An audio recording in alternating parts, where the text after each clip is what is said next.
Magandang hapon po sa ating lahat at malugod na pagbati mula sa Okay. Future Earth Philippines.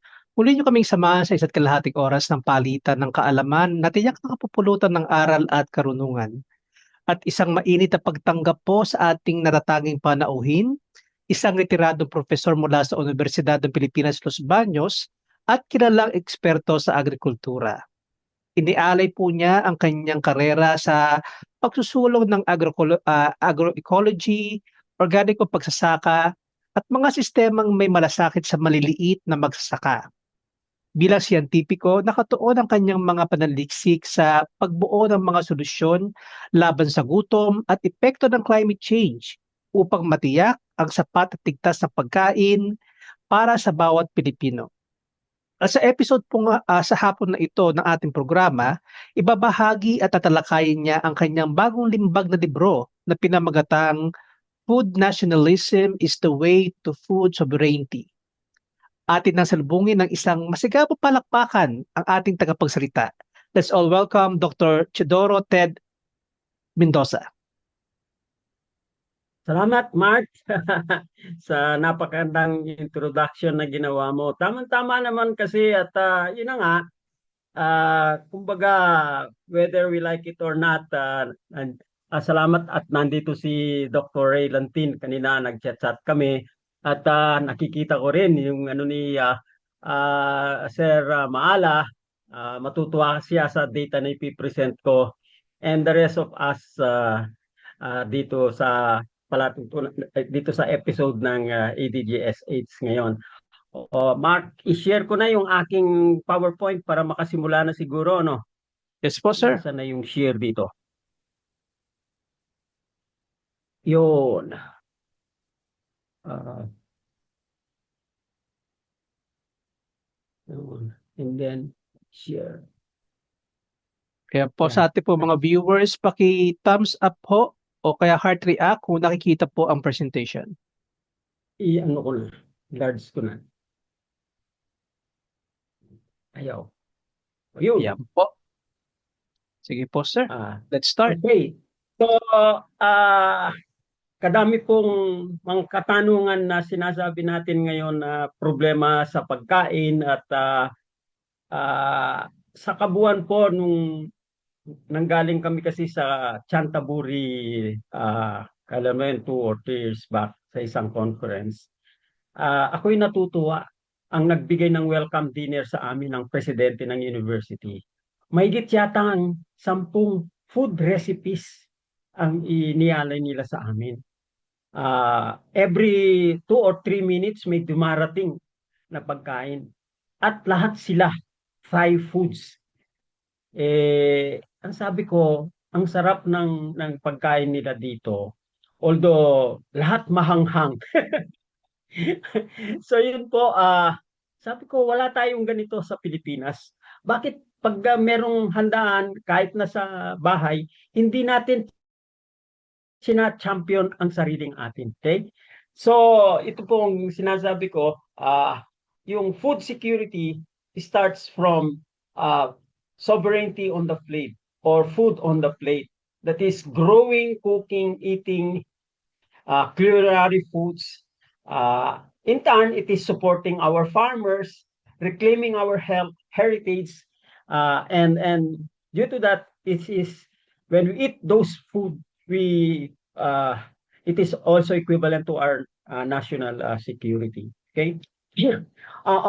Bago po ko po ituloy itong discussion na ito, gusto ko sanang alalahanin natin that this today is August 21st is Ninoy Aquino Day. It's a non-working holiday.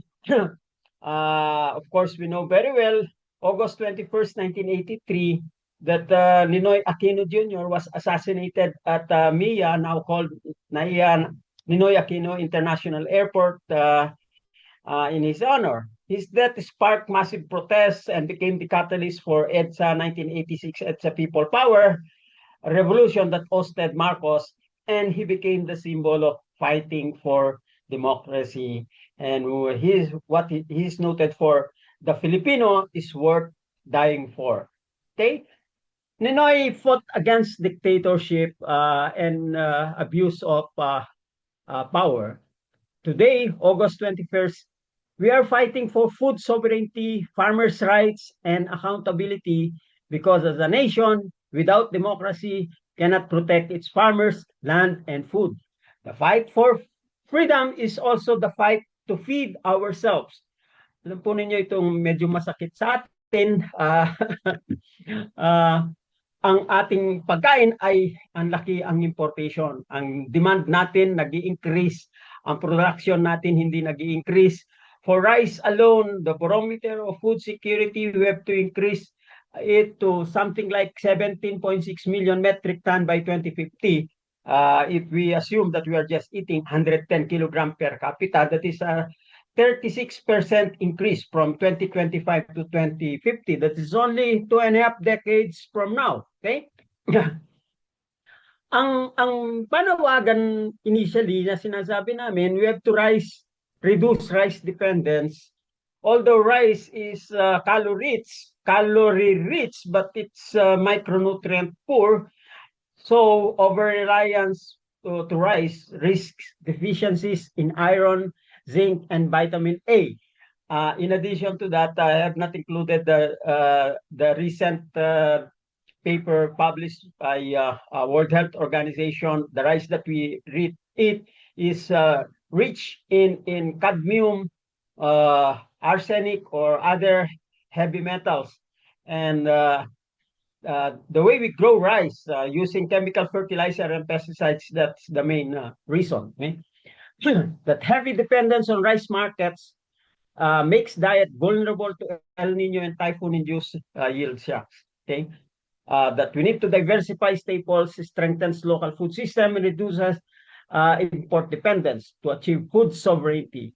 That we have to diversify our food, at least 20 to 30 species per week to ensure micronutrient adequacy and ecological resilience. This is already provided by the Food Biodiversity Principle pronounced by World Health Organization as well as UNFAO. The reference for this statement are included in this plate.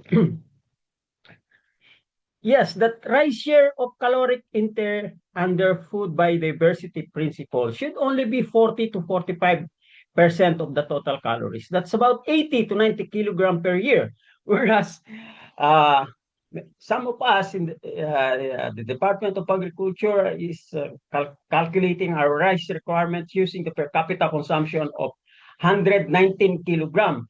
In fact, they increased it to 148 kilograms per capita in year 2024, so that in that year we import a lot of rice to the tune of 4.8 million metric tons, when it should not be that much if they calculated even at a high of 119 kilograms per capita, we will not be importing 4.8 million metric tons. We will only be importing less than 2 million metric tons if the per capita consumption was only 119. Much more if they will really put the right value as per Philippine Nutrition Institute, because there was a year that SHERCA, FNRI had made a survey determining really what is the per capita rice consumption of Filipinos. The data that they obtain is, on the average, is about 105 to 110 kilograms per capita.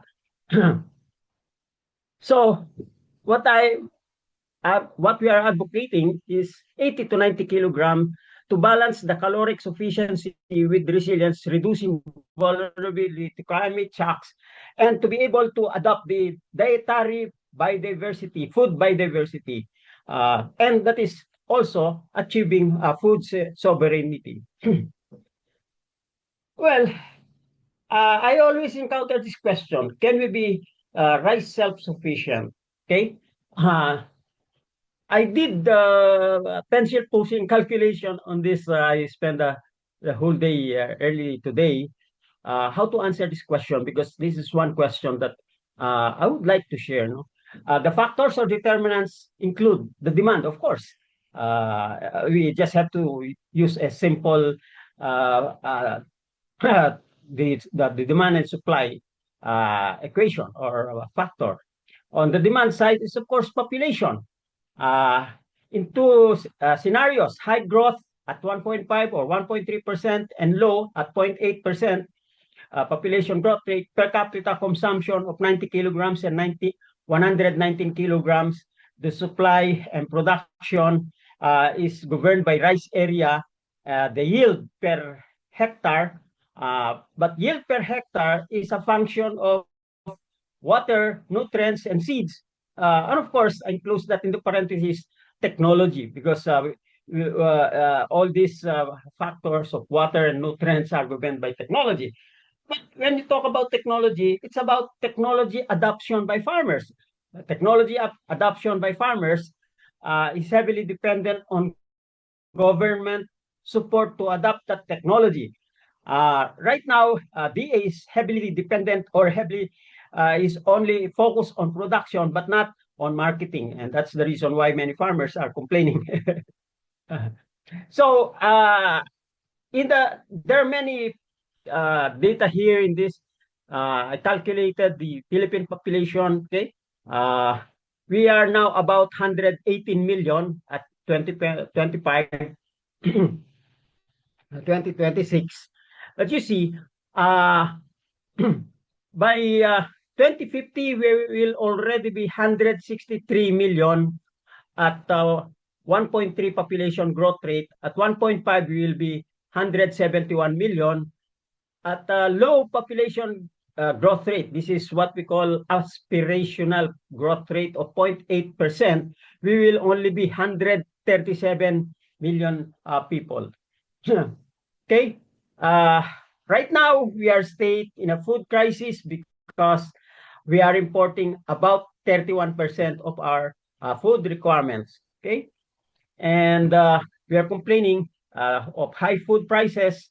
But if we are to add the other port of entry for our food imports, which we'll discuss more when we reach that point, our food import is already about 50%. Okay, so many farmers are poor.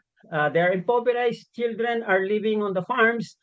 Farmers are selling their lands. Well, this morning I've heard that the bill on National Land Use Act will be passed now by the Senate kasi palaging sa Senate hindi napapasa ang National Land Use Act. So ang tingin nila ngayon, farming is not economically viable. There's high cost of inputs, oil-based inputs, and is governed by oil price shocks and so forth.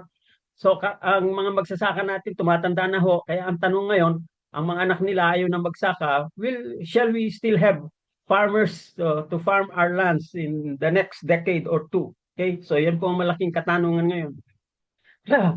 So ito yung mga data na pinresent ko kanina dan sa figure na yan, ano. So ang na-compute po nito, okay? Pag ang ating per capita consumption ay 90 kilograms per capita lamang, up to year 2030, okay tayo sa pagkain sana kung gano'n eh. Sa yield natin na 4.2 o 4.1 kilogram per hectare. Yun po ang average yield natin eh. Okay? Pero kung ang per capita consumption natin efficiency natin by 2035, we will be deficient by almost 40% by 2035. Okay? So yun po ang ano natin, dependent masyado tayo sa dalawang factor, sa population at saka sa per capita consumption. We will be rice self-sufficient up to year 2035 at 90 kilogram per capita at low population growth rate, because by that time, by 2025, we will only be 126.5 million.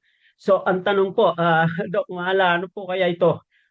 Ano ang tama kaya nating estimate ng population? Okay? Sana buhay pa tayo by 2035. ang low estimate is 126 million, okay?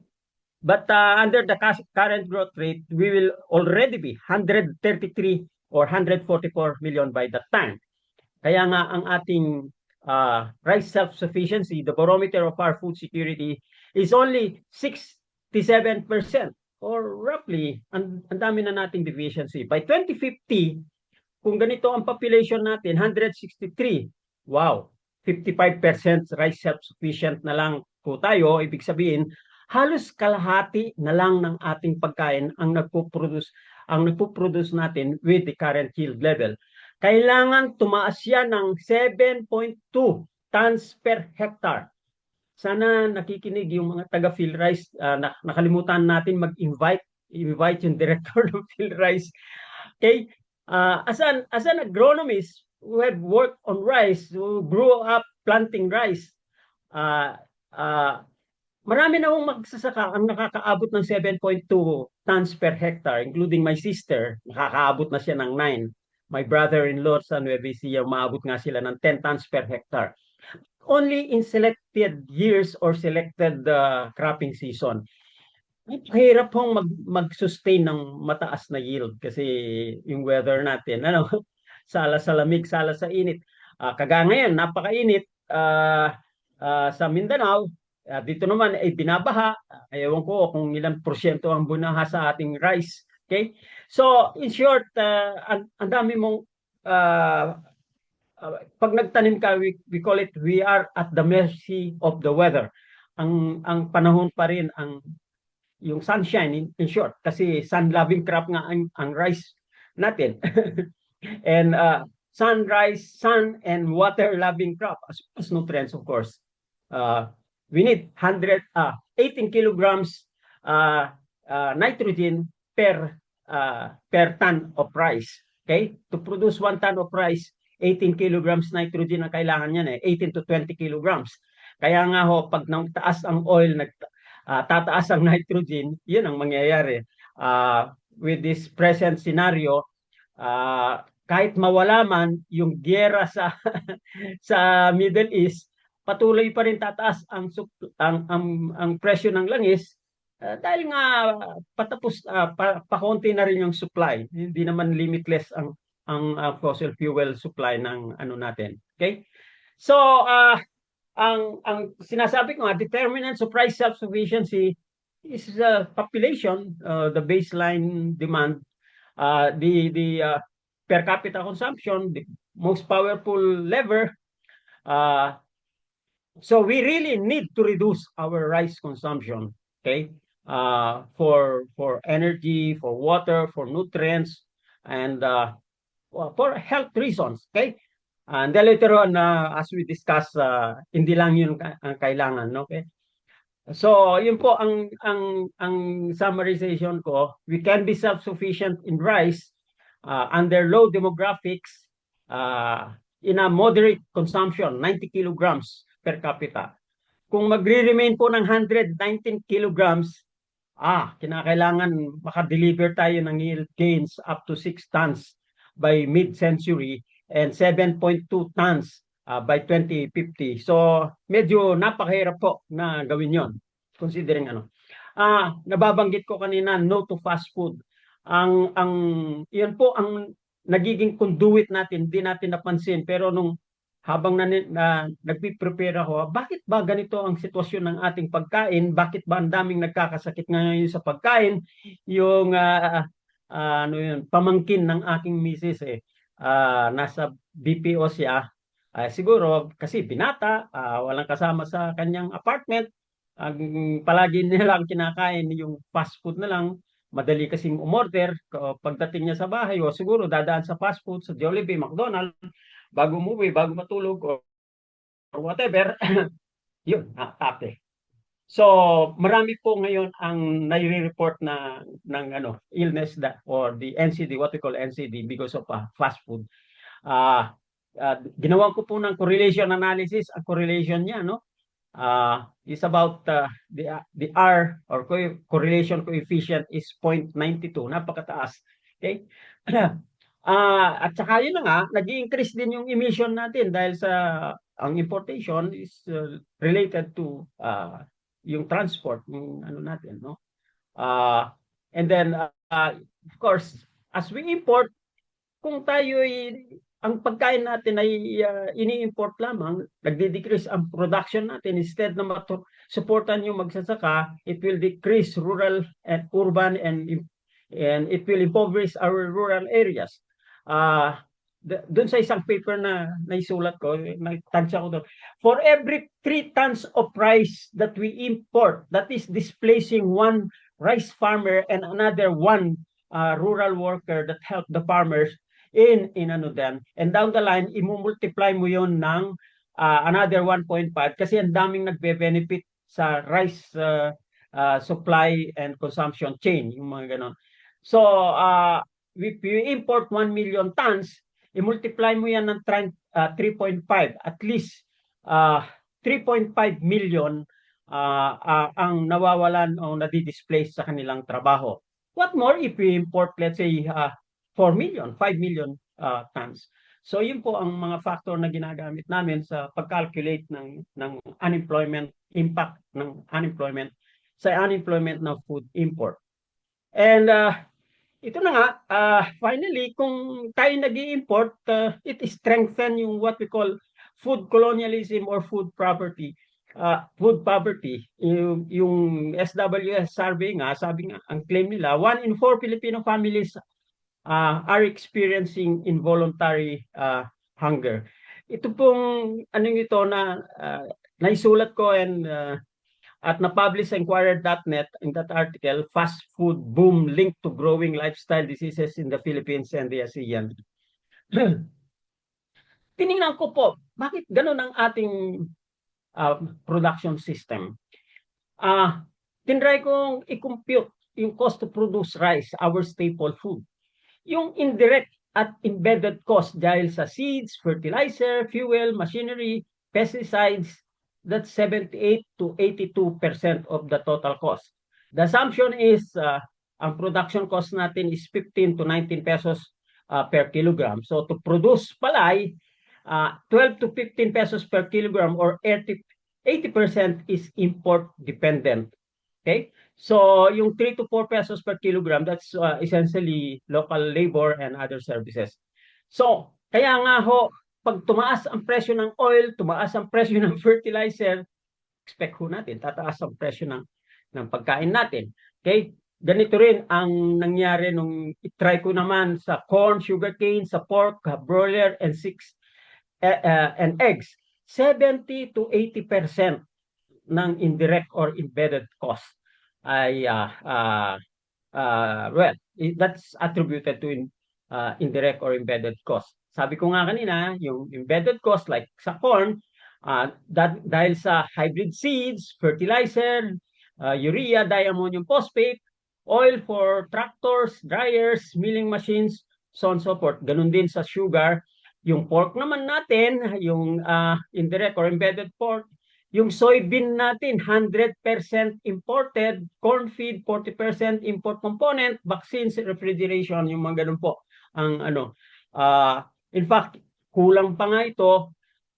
Kausap ko nga si Boy Chong, yung sa broiler naman, president ng UMBRA, yung cost daw na kinukonsider ngayon, hindi pa ini-include yung buildings. Okay? Dito sa embedded cost nito, hindi ko po na-include kasi, well, napakahaba na calculation. Kasi pag nag-compute ka ng ganito, okay, yung building mo is worth 5 million, pero ilang taon mo siyang gagamitin.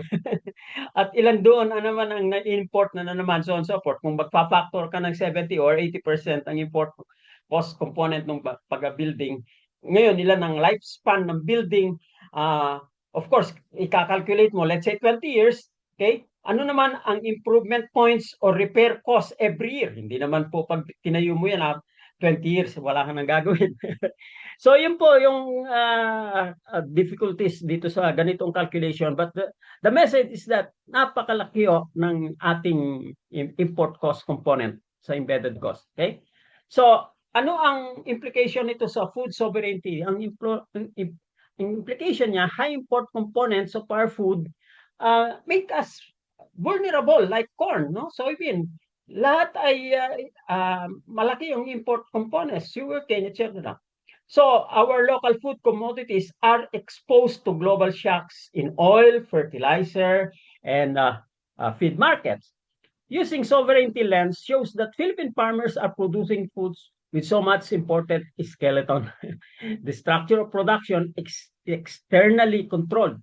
So, true food sovereignty means rebuilding autonomy in seeds, soil fertility, feed, and energy so that local labor and ecosystems, not foreign inputs, anchor our food systems. So yun po ang message natin. That's where food nationalism comes from initially, but it's not all. Okay?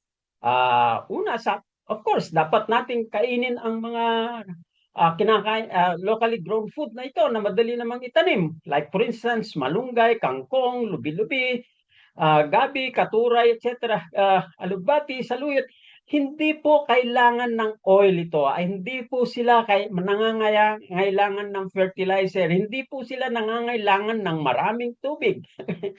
Itong mga tropical fruits na ito, guavas, duhat, kaso, banana, mangos, atis, chesa, chico, avocado, rambutan, lanzones. Although sensitive ho pala ang mga ito sa global warming. Like for instance, yung aking tawag dito, rambutan, yung dalawang variety, yung Ron Rain at saka itong Maharlika.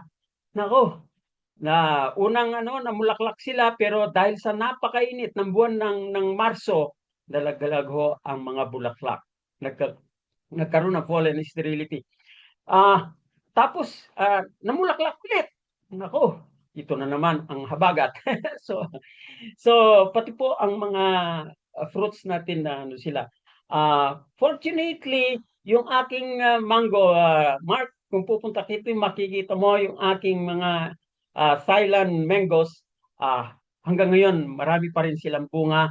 Whereas yung aking Carabao mango, hindi natuloy yung mga bulaklak. Kasi isang hindi ko na ginagawa dito yung mag-spray nga ng pesticides even for mangoes. Kung magtanim ka ng Carabao mangoes, kung nag-spray ka para mulaklak, kailangan i-sustain mo yung kanyang bulaklak hanggang sa prutas na mag-spray ka ng for anthracnose and hoppers para hindi sila malaglag. Pero itong ibang variety, hindi naman po ganun. Ang guava naman, hindi mo kailangan i-sprayan. Okay? So, meron po akong variety ng guava. Hindi siya kasing laki ng apple guava, pero masarap din naman ito. Ito yung aking staple na mga mga gulay ngayon, including yung aking chesa, halos patapos na rin bumunga. Yung avocado, sensitive siya sa moisture. Medyo pag nababaha, mainit, namamatay sila. So, yung mga ganun po, but as a whole, marami pa rin tayong prutas na vegetables na matatanim na hindi siya dependent sa imported inputs. So, we define food sovereignty. Yung pong maliliit dyan, hindi ko na yung i-capture ko na lang sa definition, yung naka-highlight. Means farmer have control over seeds, land, technology, resources, rather than being dependent on global markets and external inputs. When we say food security, we are ensuring that food is consistently present, accessible, safe, nutritious for everyone. That national security is about ensuring that the country remains safe, sovereign, and resilient against risks, that we enjoy economic security, food security, energy security, and climate resilience. Yeah, that's why we are now into movement for food and agricultural sovereignty, where we say food sovereignty is equal to food security, national security, and that is food nationalism. That food sovereignty is on the plates. That growing food in our own lands, cooking and eating culinary food is supporting our farmers, reclaiming our health, heritage, and eating for the nation is security. So, sa ating sariling wika, ano ang nasyonalismong pagkain? Ito ay pagkain ng bayan para soberanya, katatagan, at katarungan na nakaugat sa pagkain Pilipino. Bawat subong lokal ay lakas pambansa sa sandatang dangal, paglaban at pagbangon ng bayan sa baon sa utang. 19.7 trillion na ho ang utang natin.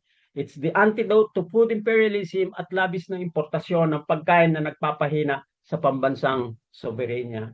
So, makikita po ninyo dito, ang dami nating food sa market, fruits and vegetables sa market. So, makikita niyo, halos lahat imported. Mapunta ka sa Thailand, sa Vietnam, hindi ho ganito ang sitwasyon. Mapunta ka sa Myanmar, hindi po ganun. Pero ewan ko ba bakit dito sa atin ganyan. Okay? That food nationalism is agricultural, is food and agricultural uh, sovereignty. That patriotism begins on the plate. That Filipino food choices becomes act of dignity, resistance, and renewal. Bibilisin ko na ho ng yung libro po na sinulat ko, Food Nationalism, is summarized in this figure, no? Yun by chapter naka-describe. So naka-anchor siya sa sinasabi nating patriotism on the plate. Kailangan ang kinakain natin, mostly if not all, hindi naman tayo purista na sasabihin natin di na tayo mag-i-import ng pagkain. No, but no one is an island, so to speak. So hindi natin mapoproduce yung lahat. So, pero sana man lang up to say 80-90% ng pagkain natin ay yung pagkain na nakatanim dito, no? And then ang isang mahalagang inaano natin nga yung interaction ng tatlo na ito, no? Biodiversity on the plate, kanina sinasabi ko 20 to 30 food species in a week. Ma-achieve natin 'yan kung ang maraming nakatanim sa atin ay mga perennial crops, so we can have a perennial harvest. Kasi pag annuals yan, kagaya nito, yung naitanim kong talong, akala ko yung August may Indian summer. Okay? So nagkamali ako. Nagkaroon ng ano nga itong habagat, ang daming ulan, so halos namatay. So ang natira ngayon, yung mga usually, yung alugbati, so on so forth. At yung lubilibi, malunggay, okay? Kanina nga, yung ginataan namin na mix yan ng malunggay leaves, lubi-lubi. So essentially, yung sinasabi natin plant-based diet, kasi kanina nasasabi ko na rin, yung meat-based diet natin, yan ang isa sa nagpapalala ng importation natin kasi 100% ng soybean natin na pinapakain sa mga livestock natin ay imported. We are not growing soybean. is well, I remember yung chat namin kanina ni Dr. Lantin na yung kanilang pag-design, pagmamanufacture ng engine ng sarili nating makina ay hindi na suportahan na hinto no sa panahon ni Cory. Ganun din ang sinasabi ni Dr. Lantican, yung aming soybean plant breeder sa Crop Science, kung bakit hindi pinoponduhan yung research R&D natin sa soybean. Okay? So, yun po, nandyan ang control. Yung ang sagot ko naman doon ay dahil sa DADS plan. Ang DADS plan kasi, yun ang nag-dictate ng economic development para sa Pilipinas, that the Philippines should remain as an agricultural country, and in turn, importers ng finished products, including machines, tools, equipment that we are using in food. So makikita nga natin yung food colonialism is the center of control imposed on us by our previous colonials na hindi sinunod ng mga mga food sufficient countries like Thailand and now Vietnam, Malaysia, as well as Indonesia. Although may problema na rin sila ngayon, nag-i-inroad na yung fast food sa kanila. So it has 7 chapters. The book has seven chapters. Nabanggit ko na nga kanina. Uh, yung final chapter niya is about energy sovereignty or patriotism on the plate. Kasi nga, food is energy. Kaya pag yan ay ini-import natin ang pagkain, dahil nga ano na tayo, malaki ang nawawala at tumataas ang presyo. At itong chapter 6, agroecology and biodiversity on the plate, this is actually growing food with less and less oil-based inputs. So, kailangan nga we have to agroecology-based systems. We build resilience and sovereignty with that kasi hindi tayo mag-import ng chemical fertilizer and pesticide. At yung chapter 5 na plant-powered plates, ang sabi ko nga kanina, yung meat-based diet natin, yan ang isa sa dahilan. Kaya nag-import tayo ng maraming corn pa rin at soybean dahil nga yun ang pinapakain natin sa ating mga livestock. Kaya 100% ng soybean natin, sabi ko nga, is imported. Okay? So, yun din ang magiging dahilan kaya hindi tayo maging self-sufficient, hindi tayo magiging food sovereign kung hindi tayo babalik sa ating plant-based diet. Kasi nga that is on the side of production. On the side of consumption naman, sasabihin natin napaka-inefficient nga nung pag-produce ng animal protein from plant protein like yung pork. We need 6 to 7 kilograms plant protein to produce a kilo of pork. So yung mga ganun po, yun ang sinasabi nating entropy or nandun siya sa second law of thermodynamics.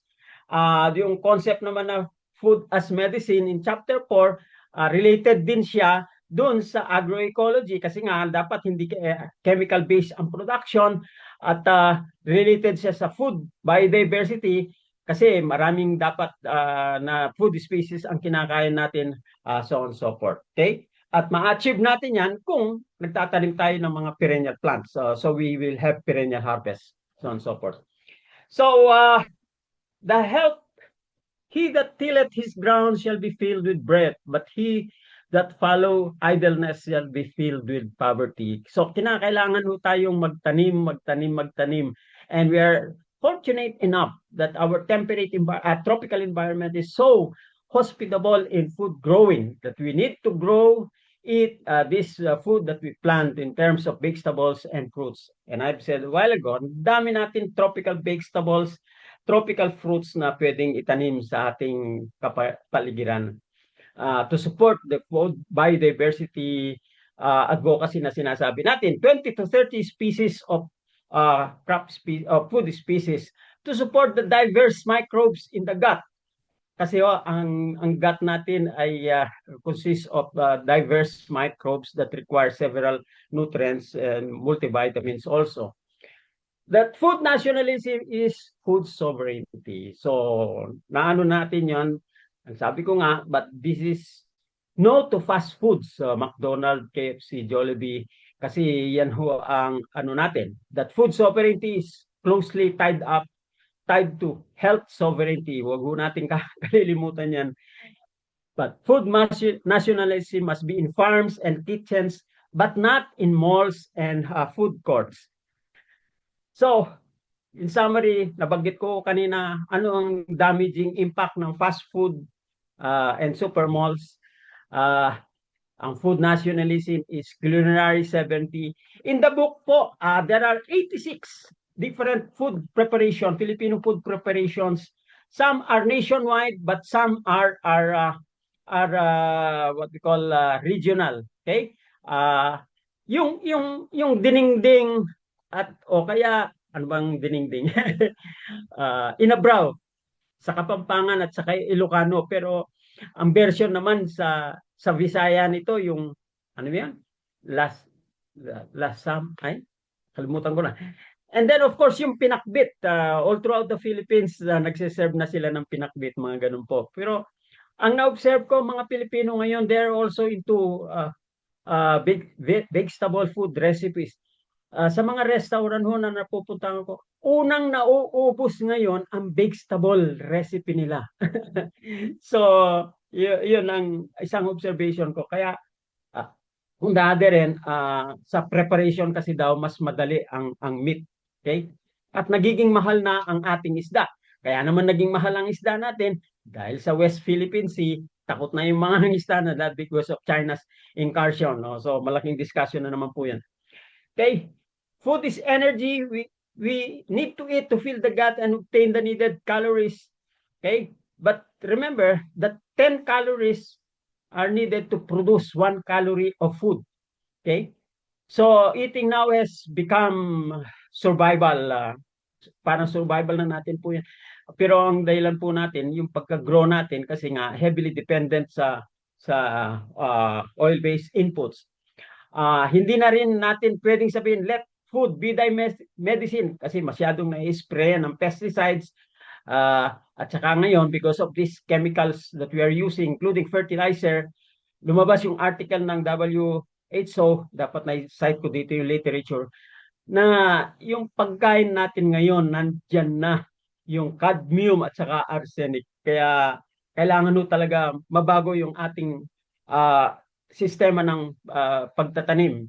We have to shift to less oil-based, less carbon footprint, less use of chemical fertilizer and pesticide to produce our food requirements, and para at least ma-regenerate, ma-improve natin yung soil fertility. Okay?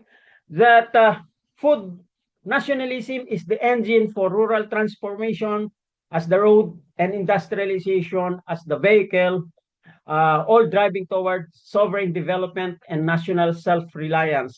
Bakit ho pumasok ang na kinakailangan tayong mag-industrialize? Hindi ho natin mapuproduce ang ating mga pagkain na yan kung hindi tayo makakagawa ng sarili nating makina. Kasi nga, paano mo araruin yung lupa? Paano mo itatransport ang yung pagkain? Kung i-import po natin lahat yan ay napakamahal. Sabi ko nga kanina, kailangan mo ang income ng 50 hectares ng sugarcane to buy one unit of John Deere tractor. Okay?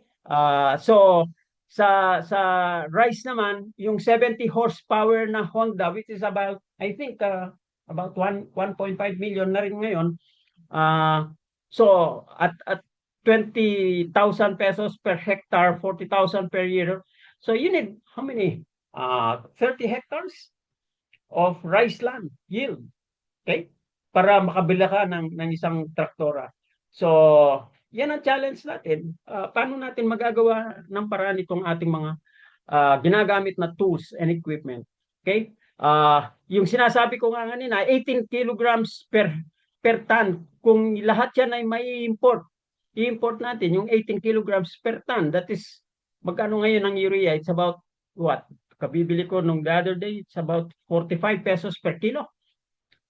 So, isang tonelada, ang kailangan mo for 40 times 20, 50, about 1,000 pesos. Okay? I-multiply mo yan ng 5. So, magkano na yun? Mali na yata yung arithmetic ko. So, anyway, so yun po ang message. So, kailangan din nating ma-process yung ating pagkain sa pinag-uusapan natin paano makikinabang magsasaka sa sarili niyang produkto. Hindi siya dapat magbili ng, kung kayang i-process yan. Ito, nakafocus dito yung sa bandang ibaba, yung mga damit.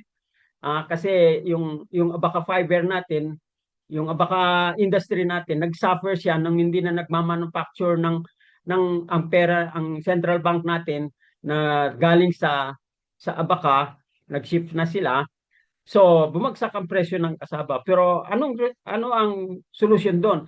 Kailangan magamit ho yung abaca fiber natin sa paggawa ng ating mga damit natin, no? Magaganda itong mga abaca barong na ito.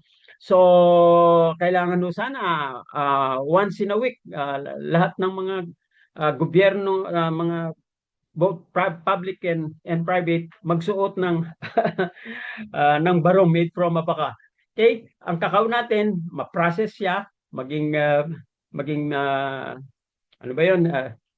Ah, ano bang chocolate. So kailangan maisip lahat natin ng paraan para at least ma-improve yung price across the chain yung ating mga produkto.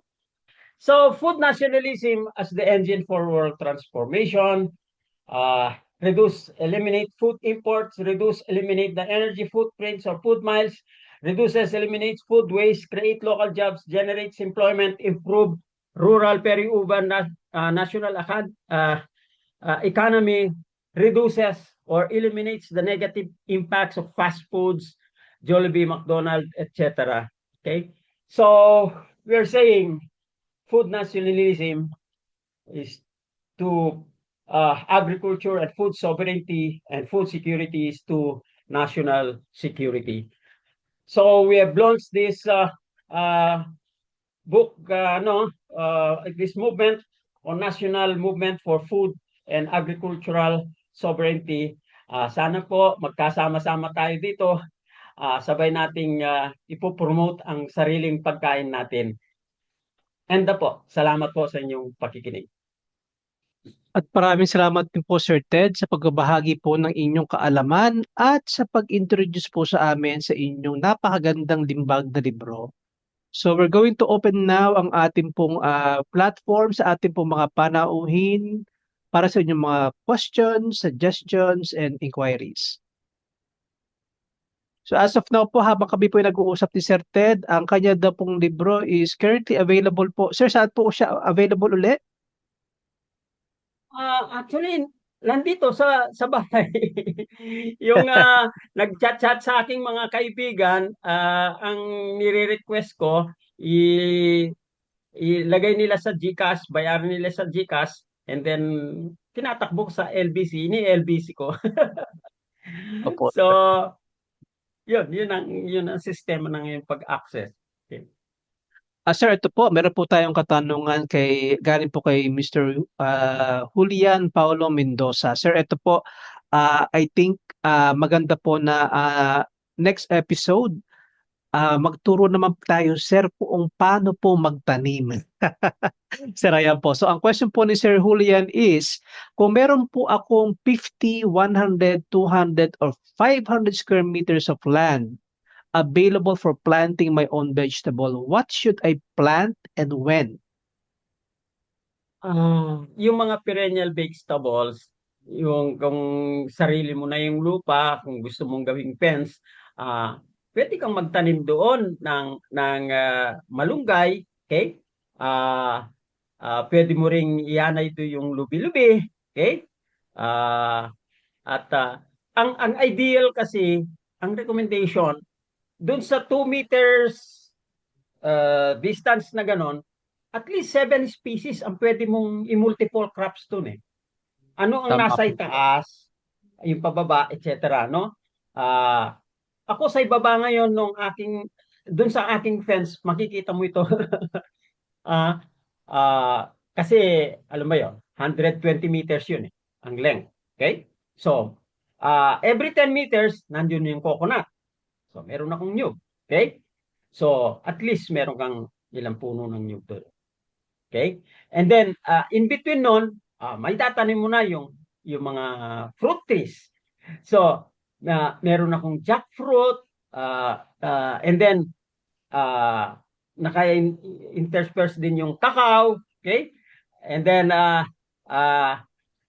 meron ding lubi-lubi, yung paborito kong leaf ngayon at napakasarap. Pag ginataan mo yung lubi-lubi, ang sarap eh. Okay? Kaya dapat alam ko kung anong oras ka darating para ipagluto kita ng sample. Kaso lang, sir, Tapos, ang lubi-lubi ngayon, napakahirap ng mahanap. alam mo, natutuhan ko rin magpunla ng lubi-lubi eh. Meron siyang fruit. Okay? Yung fruit na yun, napakadaming seeds. Okay? Usually, nahuhulog yun. Pag kinain kung sa farm, meron kang native chicken, pag kinain ng native chicken, siyempre, lalakad siya, igaganyan niya sa ulo niya, kaya may spread yung seeds. Kaya may mga voluntary seedlings na tutubo. Ako naman, ang ginagawa ko, ah, yun na nga, yung kanilang ripened fruits, okay? Pinupunla ko. Kaya ngayon, ang dami ko ng punlang ano. So, yun,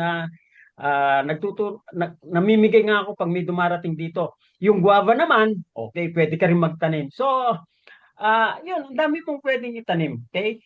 And then meron kang open space para dun sa full sun-loving crops like eggplant, tomatoes, yung mga ganon, alugbati. So, Tapos na, yun. Ah, i-determine mo lang yung kailangan ng halaman at meron kang mga spots na ganun. In relation naman dun sa upland farming ni nandiyan pa ba si Dr. Lantin, Dr. Ray Lantin? Okay. Sir, yung sa inyo naman, yung sa rice, no? Pagpo-promote ng upland rice. Ako okay naman na doon. Pwede nating ma-accommodate ang upland rice dun sa upland areas natin. Kumain din naman ng rice sa mga tao doon. Pero i-select natin kasi sa upland naman, corrugated yung landscape eh. Okay? So yung mga flat areas na hindi magkakos ng soil erosion, taniman natin ng upland rice. Yung talaga namang masyado yung slope, kailangan mga rolling. trees na yan, fruit trees, mga ganun po. So, yun po. Ang kaso nga lang, siguro mga 10 to 15% lang yung mga flat areas mo na pwedeng mataniman ng ganun. So, yeah, pwede pa rin kung meron siyang 2 hektarya, makaka-isolate siya siguro ng mga let's say 2,000 to 3,000 square meters. Di taniman niya ng upland rice during the wet season and then mga legumes after the rainy season, yung ganun. Okay? So, those are possibilities. Meron po atang gustong i-share si Sir Ray Lantin. Yes, sir. Ah, yeah, thank you, thank you. Ha, tungkol do sa sinasabi ni Doc Ted about upland rice, ay merong isa kong model na ginagawa. It is a revival of our subsistence farming na by economists. Sabi, we are in a time of commercialization, babalik tayo sa dati.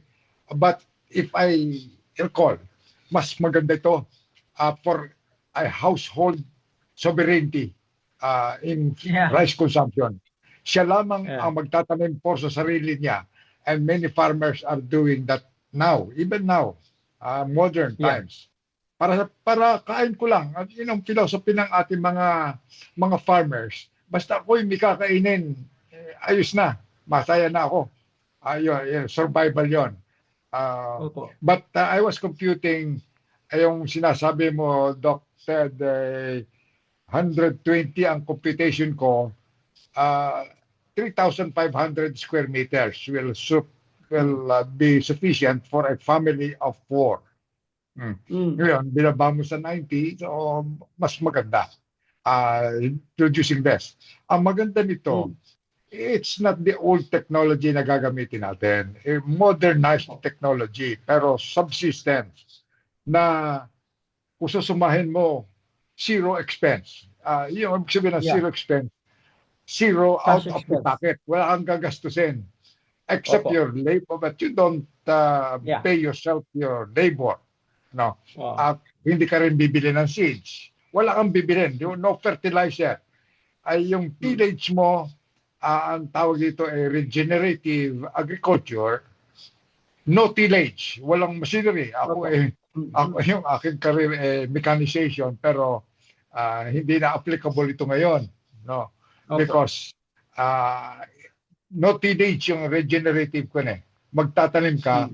And the principle there is you will use yung decayed root system, yung mga channels ng earthworm at saka termites, underground termites.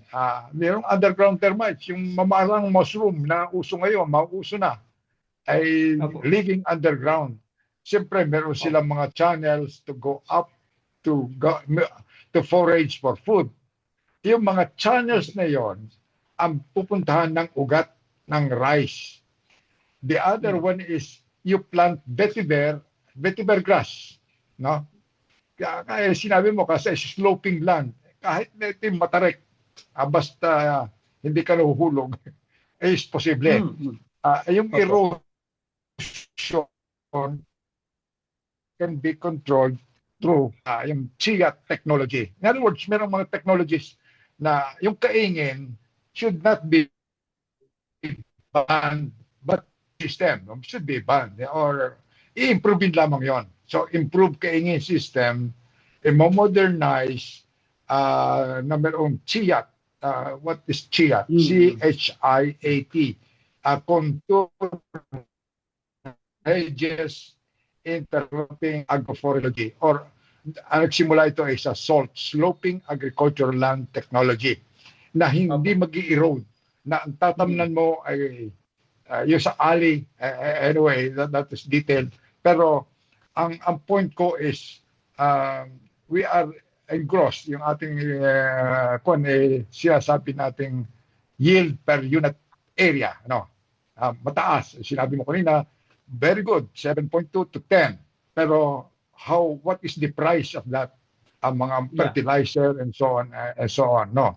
But you can increase. What we want is food, total food production, hindi productivity. Yeah. Productivity is good. That's the purpose of engineering, Yeah. high productivity. But Yes. for this case, we have total production. No, you can increase total production by increasing the area for production. No, so yield per unit area times the area. So damihan mong area. We are rich in that area. Yung mga coconut plantation, mga ancestral lands, mga idle lands, pwedeng tamnan yan on a small scale.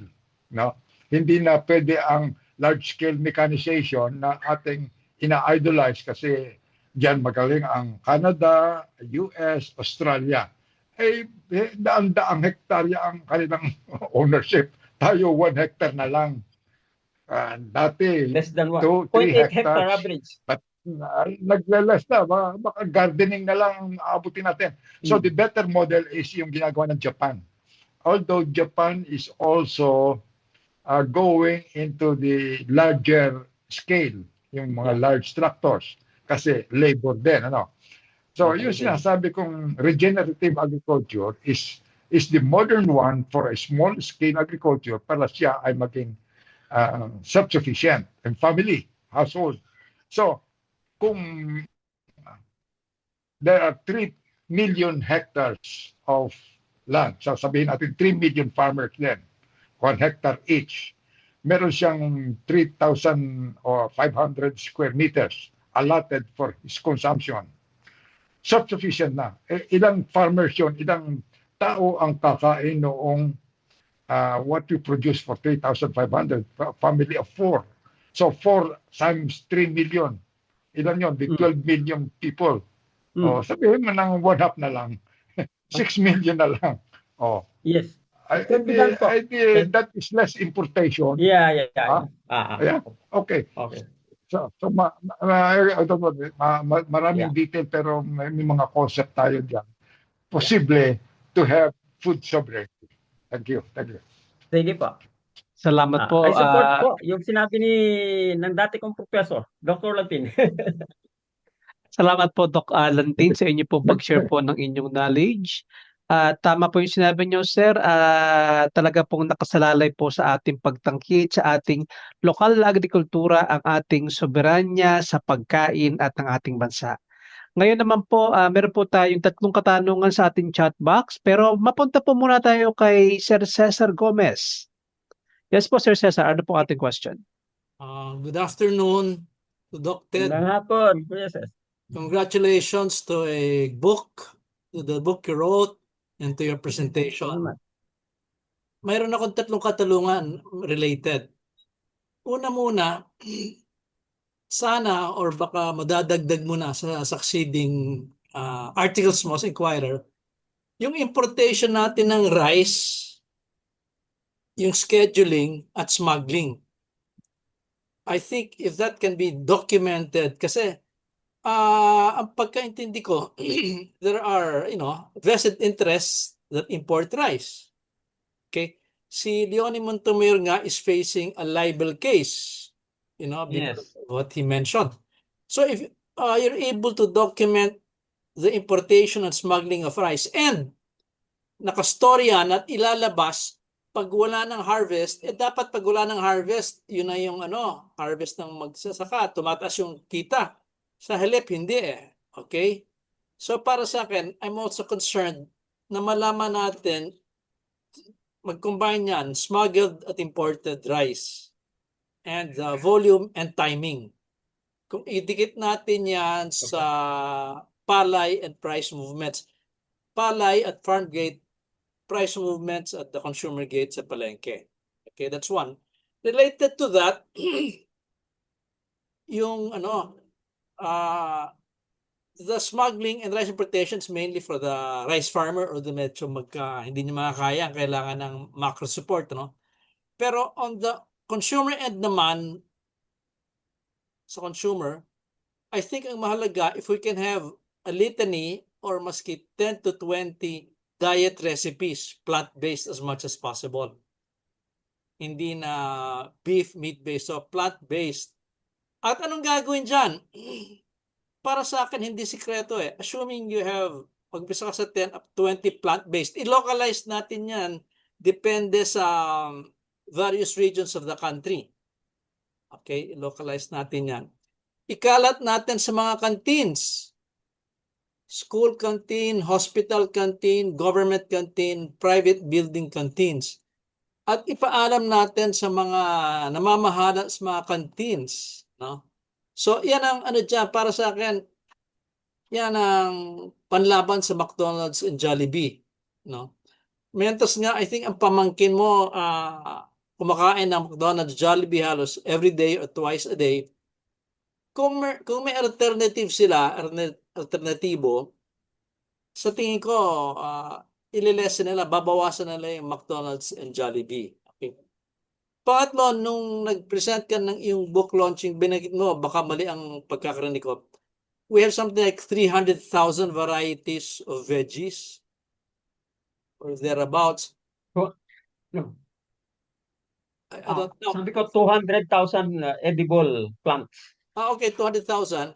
But of the 200,000, we've only documented something like 200. 200. Wow. So ang feeling ko, dapat merong endeavor to document the 200 edible plants and grow on a seed from seedling till harvest.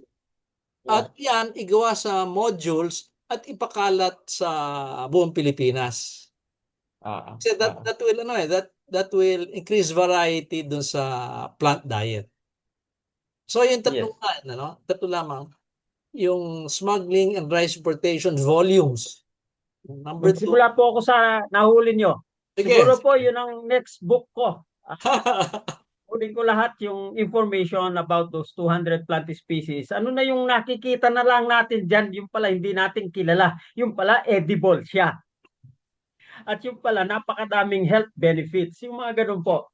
Kasi nga ho, na-concentrated. Pag sinabi natin ng gulay, talong, labanos, mustasa, lechugas, cabbage, etc. No? Hindi natin siya nung magsimula nga ako sa advocacy, doon ko natutuhan yung lubi-lubi. Ito nga, yung tea ko ngayon, it's lubi-lubi tea. Ay, napakasarap pala yung dahon ng lubi-lubi, gawin mong tea. And then, of course, yung murang dahon nun, pag ginataan, ay napakasarap. Okay? Ganon din yung alugbati.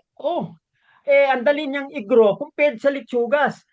Alam ho ninyo yung top 10 nutritious vegetables. Ang number 1, cassava leaf. Ang daling itanim ng cassava. Okay? Sa Indonesia nga, yung cassava, nagiging bakod nila. So, dalawa ang kanilang inaani, yung kanilang ugat at saka yung leaves nila. Kaya pala doon sa lahat ng restaurant, merong cassava leaf. Okay? At ang sarap ng kanilang sausawan. Ang sausawan nila, yung galing sa gata at marami rin naman tayong nyug. So, yung gata, pwede nating itimplahin at gawing and then lagyan mo ng sili, ang sili pwede naman i-grow, so on and so forth. So siguro po while we are still breathing, you can always kaya yung mga apo ko ngayon, yun ang parang mind conditioning kasi eh. Kaya let's make an effort also to work with them, ganun. Yun na nga, yung aking munting dito, parang food garden siya ng community. Pag dumaan, gusto niya yung sili, nakuha. Gusto niya yung kamote tops, gusto niya yung malunggay, gusto niya yung papaya, nahingi kasi meron kang malunggay, meron kang papaya, di pwede ka nang magtinola. Parang ganun ba? So, yun po ang natin na para mabawasan din ang isang challenge ngayon, napakadami hong malnourished na bata sa atin. So, malnutrition sa rural area, kung pupunta ka sa bukid, you will not be surprised that there are many malnourished children. Bakit? Kasi kung sugarcane lang ang sugarcane, puro sugarcane nakatanim, kung coconut, puro halos coconut na nakatanim. Samantalang ang daming space under the coconut ang pwede na nilang taniman. Meron kaming nabisita, 5 hectares coconut na ARB. Sabi niya mahirap daw sila. Paano naman? Puro nyug lang. At that time, napakamura ng nyug. Pero ngayon, nagmamahal na rin yung nyug. Pero kahit na magmahal ang nyug ng up to 20 pesos per nut, okay, 25, 30 pesos na ngayon ng isang buko sa retail, pero kukunin nila sa bukid, mga 10 pesos lang naman yan eh. Okay? So, hindi pa rin kasi nung kikita yung magsasaka. 10 pesos, 40, that's 400 times 100, that's only 40,000. Napakaliit na pera na ngayon yung 40,000. Siguro 40 years ago, malaki na yung 40,000. Pero ngayon, at an exchange rate of 1:62, okay? Kaya ang sinasabi nila, nagmahal ang pagkain. Kasi yung masyadong na-devalue ang ating peso. Nawala na halos purchasing power ang ating peso ngayon because of peso devaluation. Okay? So, yun po, yung ano pa ba yung ibang component na tanong ninyo? Yung Nakalimutan ko na, hindi recipe, ko na sure. yung recipe. Number 2, yung recipe. Yung mga recipe pala. By the way, ang sabi ko kanina, yung mga recipe ng pagkain nasa libro ho, nasa annex. So, buklatin ho niyo yung annex 2.2, nandun yung URL link ng mga food recipes. Nasa YouTube. Yung nga lang, print, yung sa print, kailangan i-type mo yung URL link nandoon. So, yun po ang Dapat yan ipakalat sa mga canteen owners, government, schools, hospitals, para yun ang sundin nila. Tapos yung unang yung sugar imports and smuggling. Yan ho ang napakahirap nating anuhin naman. Kaya sila nagtatribe kasi mataas nga ang presyo dito sa atin. On the other hand, ang isang threat ngayon sa cane sugar, itong alternate sweeteners natin, yung high fructose corn syrup, acesulfame cotas, at saka aspartame at sodium cyclamate na mga maraming health hazards sa mga yon. So last year, ang equivalent sweetening factor na based sa cane sugar is already 1.1 million metric tons cane sugar equivalent, which is about half of our sugar requirement. Okay? So, yun po ang pinaka-damaging ngayon, kaya bumagsak ang presyo ng ating sugar at the expense of our sugar farmers. Not because of sugar import per se, nakatulong din yung over-importation na sinasabi nila. But ako, ang analysis ko, it's mainly yung inroad of alternative sweeteners. Kasi ang number one consumer ho ng sugar natin, especially yung white sugar, refined sugar, yung mga industries natin, Coca-Cola, yung mga soft drinks industries. Okay? Kung hindi na ho sila gagamit ng cane sugar, instead, gagamit nitong alternative, kaya bumabagsak ang ating sugar industry because of that. Okay? At hindi lang dito sa Pilipinas ngayon, affected na rin ang Thailand, affected na rin ang Australia. Kasi, kagaya ng aspartame, it's 300 times sweeter than cane sugar. On the other hand, ang consumer natin, hindi nila tinitingnan kung ano yung iniinom nila, ayun pala, aspartame na, ang decomposition, isa sa decomposition product ng aspartame is formaldehyde. Kaya sabi ko nga, buhay ka pa, binabalsam mo ka na. Tama po yan, sir. Ang aspartame po ay isa pong napakasamang sweetener. At ayan po ay meron pong epekto sa ating liver at sa ating pong kidney. Kaya po yung mga tao po na mahilig po sa mga soda diet na nakalagay po doon is less sugar, hindi po siya totoong less sugar kasi ang laman po na ay aspartame. Kaya hindi po Saka yung mga siya 3-in-1, 3-in-1 coffee. tama po, sir. Sir, ang ano ko po sa 3-in-1 coffee, sir, is napakaunti na lang po ng content ng coffee na, halos wala. Ayun po, sir. So, Oo. hindi po alam yan ng mga consumer na ang 3-in-1 coffee po is napaka-less na po ng coffee at mostly ayan po is kulay na lang po. Coloring na lang po talaga yung Correct. 3-in-1 sugar. At yan ang Coffee po. nagbabagsak ng coffee industry natin. Opo. Okay? Sir, eto po, mapunta lang po ako sa question po ni Sir Marvin Tejada. Ito po, we know the population po daw ng bansa natin will grow by 70% sa urban cities. Doon daw po nakakoncentrate. So sir, sa palagay niyo po ba we should aggressively promote urban agriculture initiative for food security aims? Kailangan isama na rin sa urban planning kasi yan eh. Na meron kang certain patches or percentage na para maging food garden. Okay? Hindi yung parang lahat na lang sementado. Eh, wala kang na halos matataniman. And then of course, ma-integrate din yung water purification, water conservation. Hindi ka pwedeng kukuha ng basta tubig sa bangketa, sa drainage canal at yun ang gagamitin mong pantubig sa iyong edible plants. Eh di ma-absorb yan lahat yung mga toxic compounds doon sa drainage area. Kaya okay tayo sa urban, peri-urban gardening kasi nga yun ang trajectory natin. Nasa 50% na yung urban population natin ngayon. Okay? And I agree with him na papunta doon kasi yon especially with increasing population kung hindi nga magkakaroon ng aggressive promotion ng birth control o family control na yung aspirational 0.8% na lang ang population growth rate natin instead of 1.3 or 1.5% population growth rate. At 1.5% population growth rate, aabot tayo ng 170 million pa eh. O 50 million plus. Which is what? Almost the size of the population of Thailand. Okay? Twice the population of Malaysia. Twice the population of Australia, which is a big continent. Okay? Almost twice the population of Canada, which is also a very big country. So, Sir, wag po kayong magalala when it comes to population, sir. Kasi sir, ang dami pa pong mga millennial at Gen Z na wala pa pong anak. 40 na, maging 50 na po, wala pa pong pamilya. So sir, when it comes to population, sir, I think positive naman po. Kasi sir, madami na pong ayong magkaroon ng responsibilidad. So sir, papunta po tayo sa question po dito naman kay Sir Julian. Sir, dalawa po ang kanyang tanong dito. Ano daw po yung best resource para po malaman kung paano magtanim ng gulay? At ano daw po ang best way para po makagawa ng organic fertilizer sa isang small garden? Yeah, yung unang tanong, nandito rin sa book, ano yung URL link, how to grow crops. Merong annex. So, in-anticipate ko na rin yan. Kaya meron akong URL link dito, how to grow the crops you want. Okay?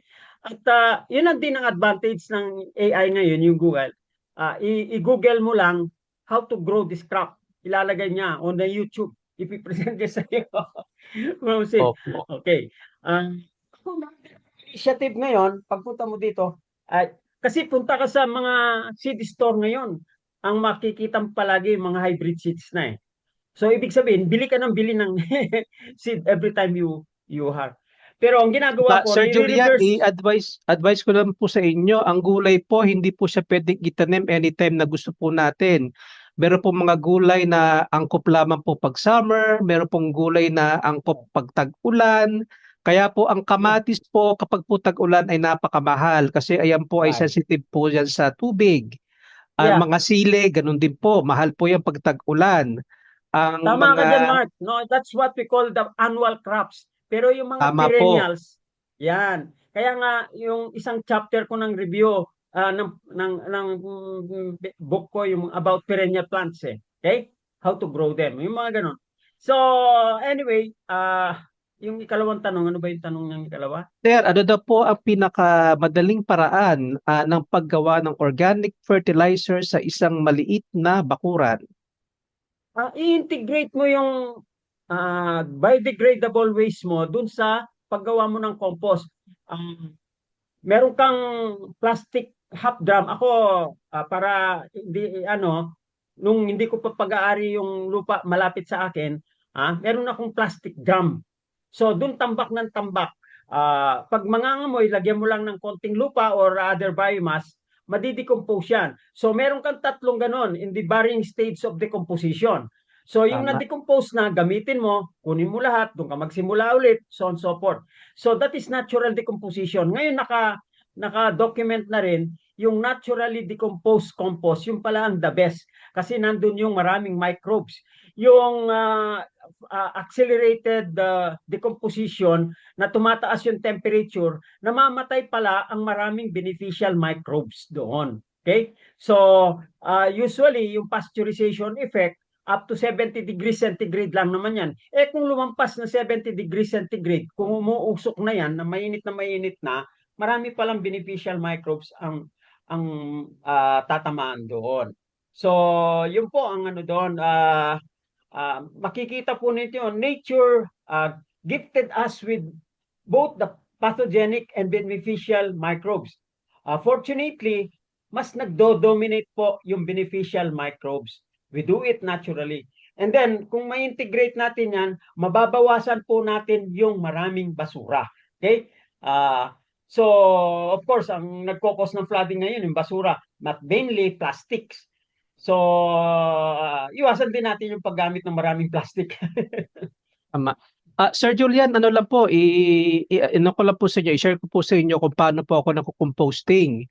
Ang ginagawa ko po, sir, since maliit po ang aking terrace, alam niyo po yung garbage bag na kulay itim, lalagay ko po yun sa isang timba o kaya yung pong, meron po ako ritong sirang lagayan ng mga labahang damit. Ilalagay ko po yung plastic bag na garbage bag po doon.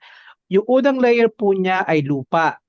Tapos yung second layer po niya, yung mga napagtirhan pong mga gulay, mga dahon, pag minsan po pupunta po ako sa talipapa para ko kumuha ng mga napagtalupan ng mga repolyo, mga carrots, ayun po yung second layer. Tapos po noon, tatabunan ko po siya ulit ng lupa and then mga ilang weeks po mabubulok na po yun. So pwede na po siyang gawing fertilizer. Hanggang tabon lang po kayo ng tabon ng ganung layer. Lupa, tapos mga nabubulok, lupa, mga nabubulok, hanggang mag-pile up po siya and then after a month, pwede na po siya gawing fertilizer. Ayun po sir, ayun ang pinakamadali at pinaka-effective pong paggawa ng organic fertilizer. And mapunta Mapunta po po tayo, ninyo si Mark, isang soil science major yan. ay sir, ito din po pala, para po maganda po ang inyong mga ugat ng halaman, importante po sir, ito po, alam po ito si Sir Ted, vermiculture. Kasi po ang mga ano po, hindi po mataas sa nutrient, nitrogen, mga ganun ang mga vermiculture, ang mga compost po galing po sa bulate, pero ito po ay mataas po sa hormone. So meron pong study na ginawa yung aking professor na ang pagdagdag po ng vermiculture cast o kaya yung mga vermicast, nakakapagpataba po siya ng mga ugat ng halaman. So pag po mas mataba ugat ng halaman, mas magaling po ang absorption ng nutrients. So yun po sir, ayun yun po namang vermicast, madali lang din po yun, napakadali. Ano din po, lupa, vegetable, tapos lagyan niyo po ng mga bulate. Yung pong bulate, di ko po alam kung saan po kayo bibili, pero ang ginagawa ko po kasi, meron po ditong parang palayan po sa amin, nag-uupala po ako ng bata. Isang lata po ng bulate, bibili ko sa kanya for 50 pesos. Ayun po yung ilalagay ko doon sa aking compost. So, Ano po, maganda po ang vermicast sa mga ugat po ng halaman. So, sir, punta po ako dito sa ano po ni Sir Arnel. The young generation today are not accustomed to eat local perennial vegetable like alokbati, malunggay, etc. Also, konti na lang ang nakatanim ng backyard. So, paano po natin maibabalik ang traditional na pagkain ng mga Pilipino? Meron ding nasa YouTube yung food preparations like for instance yung alugbate. Inaano nila ng harina. And then ipiniprito yung mga ganon. So it's the way it's being prepared, no, okay? Yung ano pa bang parang ginagawa namin? Yung squash. Ang sarap ng squash, i-blender mo, di magiging madudurog na siya, gawin mo siyang squash soup. Gustong-gusto na ng mga bata. Okay? Oh. Saka So, sir, ito po ginagawa ko po sa pasta. Pag po white pasta, sir, kasi meron po tinatawag na carbonara, pero ang nakahalo po sa kanya ay spinach. Sir, ang spinach, napakamahal po sa SM. Sir, ang ginawa ko po, sir, ginawa ko po alternative sa Okay. spinach is alokbati. So, doon Okay, sir, good. na-incorporate po natin Italian, Filipino, so pasta, alokbati. Mm. Ganun po. We use So, our own ingenuity, creativity, and imagination.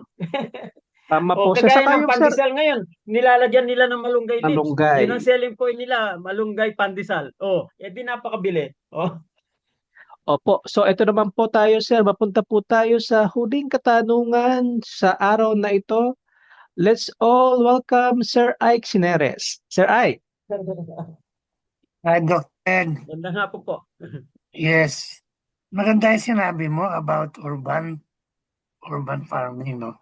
Hindi ba pwedeng i-require na lang yan sa comprehensive land use plan ng bawat LGU? That's my first question. My second question, sino ba talaga ang nagbabantay o nagwa-warning tungkol sa mga masamang chemical sa pagkain ng tao? Kung hindi BFAD, sino?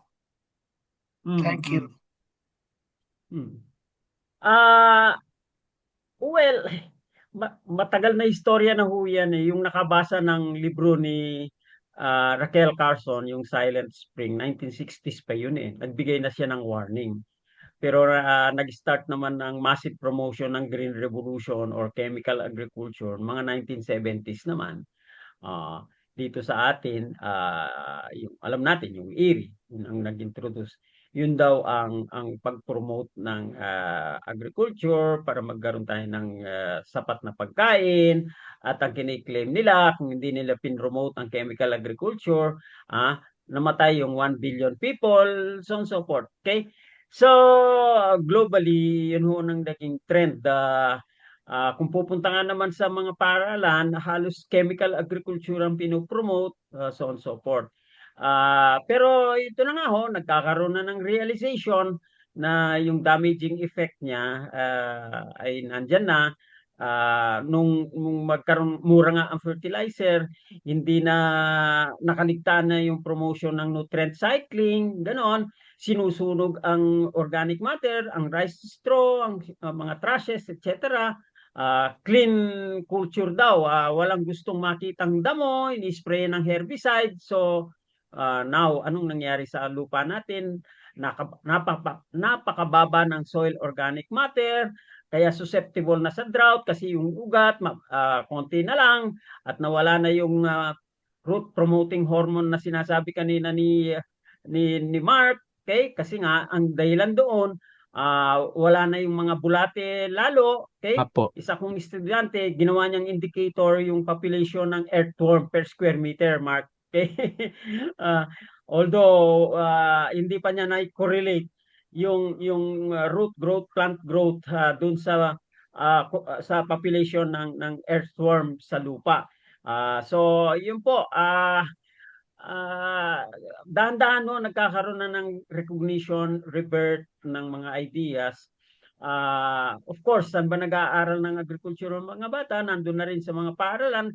Kaya dapat sana yung mga nagtuturo natin ng agriculture ay ano rin. Kaya nga sa amin ay magdo-donate ako ng aking libro sa library. Ah, Hindi ko pa nga naihatid sa kanila kasi parang kumpletos Ricardo's na yung aking paper eh. Okay? Anong itatanim mo? How will you grow it? And then, paano siya luluto? Ganon. Anong relasyon niya sa soil? Okay? Kasi yung health natin, nagsisimula yan sa lupa eh. If you grow healthy soil, you produce healthy crops, then you become healthy. Yun ay kinonsume mo. So, yung mga ganun po. So, ang ating ipinopromote. Sana ma-accelerate itong adoption, yung promotion niya. Okay. Yun po. Saka sir, kailangan din po malaman po ng tao na ang lupa po ay hindi lang po structure kung saan at nakatayo po tayo ng bahay. Ito po ay isang buhay na sistema. Sabi ka po ni Sir, may mga bulate, may mga microorganisms. Sabi ka po ni Doc Lantin, ito po ay pinamamahayan po ng mga termites na importante po kasi sila po yung nagbibigay po. Ito sir ha, kaalaman po ng iba, ang mga bulate po, mga termites, mga daga, sila po ay importante para magkaroon po ng magandang kumbaga ay lugar para o espasyo para po sa hangin. Dahil po ang mga ugat po ng halaman ay kailangan din po ng oxygen. So kapag po nawala po yung mga butas na yan, nagawa po ng mga ano po, ang tawag po diyan, nagkakaroon po tayo ng soil compaction. So wala pong oxygen ng mga ugat, mahihirapan po ang mga halaman. So tama po yung sabi ni Sir Ted na kapag po gumamit po tayo heavily ng mga chemicals, ito po ay nakakapatay po ng mga microorganisms at mga animals. So ayun po. So isa pong napakagandang topic po ang ating pong natapos ngayong Biyernes. At masabi ko lang po na tulad po ng libro po ni Sir Ted, sana po tayo lahat po ay maka-avail at mabasa po natin ang kanyang akda.